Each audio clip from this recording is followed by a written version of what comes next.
Serious news sites must create a new, more organic, more personal relationship with its readers.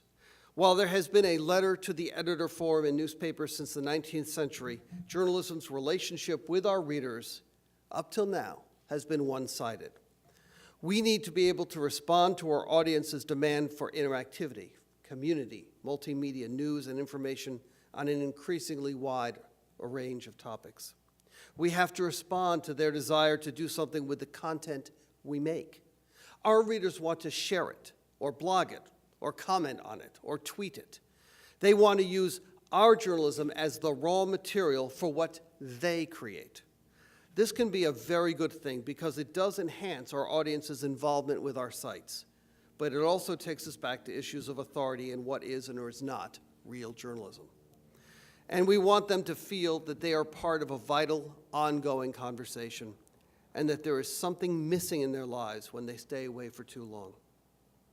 Our strategy must be rooted in the fundamental premise that we must be of the internet, not merely on it, requiring all of us to move from publishing our content on the web to becoming full web publishers, as you heard Martin Isenholt say.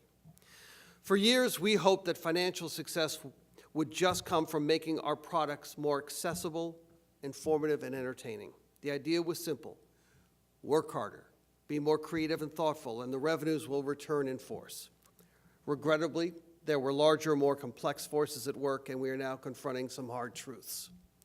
Let's start with the fact that a deep cyclical downturn has dramatically affected key areas of commerce, including real estate, employment, automotive, and retail industries, the lifeblood of American newspapers and local television. The internet has proved to be a far superior advertising platform for listings. The classified businesses that are disappearing from newspapers and are unlikely to migrate in any significant way to news websites. Selected display categories are also subject to secular shifts as users move from print to digital consumption.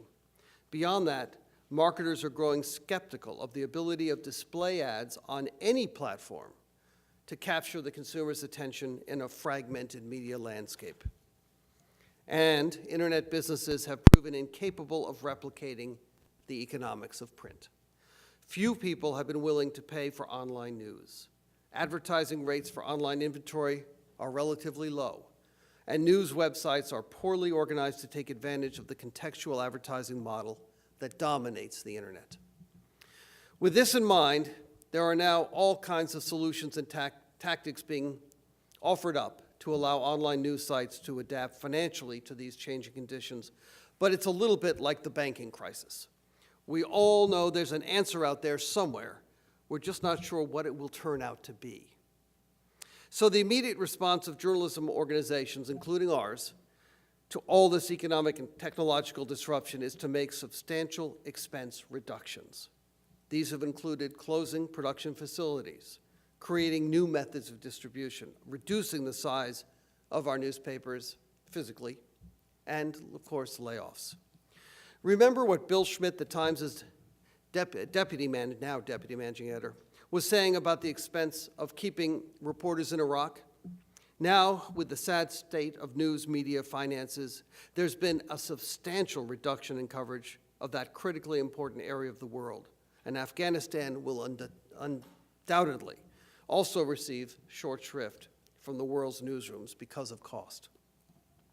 As I noted earlier, the demand continues, but we are still left with the paradoxical position of having a product that an increasing number of people use, but which has decreasing revenues and profitability.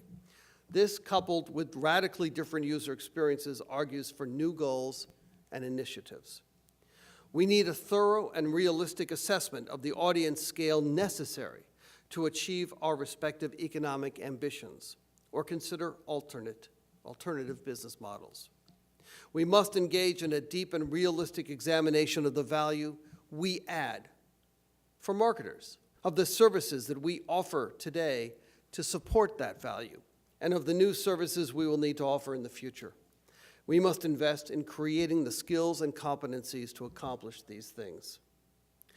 We also need to pursue a set of industry initiatives that support quality news, the protection of intellectual property and the value of quality content in the advertising marketplace, and, speaking of this conference, news literacy. Taken together, this is about reconceptualizing and more thoughtful execution. It's about being bold and willing to think about all the available options and imagine a future that seems within our grasp. It is about constant reinvention and taking full advantage of the web, an amazing laboratory for entrepreneurs and technologists, and of course, journalists. NewYorkTimes.com has already experimented with different strategies in collecting revenues. In the mid-1990s, we collected fees from our international users, but we then changed course and opened up the site to our worldwide audience. On July 14th, 1997, Bastille Day, a somewhat fitting metaphor for tearing the online wall down. A little less than a decade later, we launched our Time Select experiment, which for a modest fee provided exclusive access to op-ed and news columnists on nytimes.com, easy and in-depth access to the Times' online archives, early access to select articles on the site, as well as other features. After 2 years, the web evolved. It became necessary to change our priorities and our focus. While Time Select generated more than 200,000 subscribers and roughly $10 million in revenue, we decided to end the initiative. We realized that the exploding world of search meant that the ad revenues resulting from our increased traffic created by offering this content for free would grow faster than the revenues of the subscription model. Today, in the face of the economic downturn, we have renewed our analysis of how paid content can augment our core advertising business. The trick, of course, is to garner incremental revenue from the user without significantly cannibalizing the high-rate ad pages that now account for the largest part of the money we make. Unlike many local news websites that still depend mostly on declining classified ad revenue, nytimes.com has a very large national display revenue stream. As we develop new pay-for-content ideas, we must carefully balance our ability to generate meaningful dollars from both those sources. Most of our thinking revolves around the fact that we have almost uniquely achieved substantial scale throughout the world and have become part and parcel of the global discourse. This achievement has significant journalistic and financial ramifications, and we do not want to take any steps that significantly reduce our presence on the web. Other prominent news gathering sites may be less interested in scale, and this might give them the flexibility to pursue even more aggressively the paid content strategy. What we've learned over the last decade and a half is that the web has very few generally accepted rules for financial success, and they seem to inevitably be overturned by the next digital cycle and the next breakthrough algorithm. Some of you may be wondering, does all this activity portend the end of print? We've all heard that question, and of course not. It is still a popular and profitable medium. There are more than 830,000 readers who have subscribed to the New York Times for 2 years or more. That's up from 650,000 just 2 years ago. And just today, the Center for Media Research released a study which showed that 83% of Americans say print newspapers are relevant, 53% subscribe to a newspaper, and 55% say newspapers are their primary source of news over national TV, local TV, and news aggregators.